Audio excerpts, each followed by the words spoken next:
that I will hold my staff, our agencies, and the people in them accountable when they fail to perform their responsibilities at the highest levels.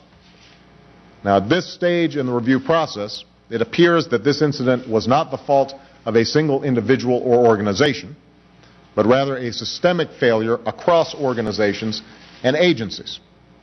That's why, in addition to the corrective efforts that I've ordered, I've directed agency heads to establish internal accountability reviews and directed my national security staff to monitor their efforts.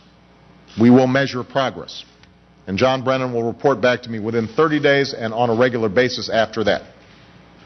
All of these agencies and their leaders are responsible for implementing these reforms, and all will be held accountable if they don't. Moreover, I am less interested in passing out blame than I am in learning from and correcting these mistakes to make us safer. For ultimately, the buck stops with me. As President, I have a solemn responsibility to protect our nation and our people. And when the system fails, it is my responsibility.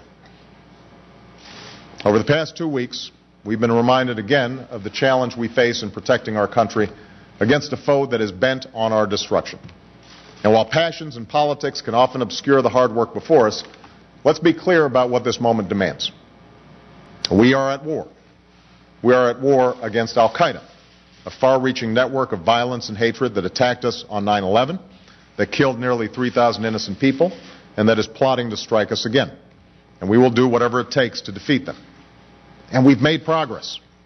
Al-Qaeda's leadership is hunkered down. We have worked closely with partners, including Yemen, to inflict major blows against Al-Qaeda leaders. And we have disrupted plots at home and abroad and saved American lives. And we know that the vast majority of Muslims reject Al-Qaeda.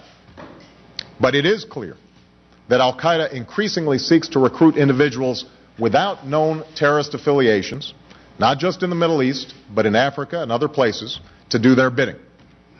That's why I've directed my national security team to develop a strategy that addresses the unique challenges posed by lone recruits.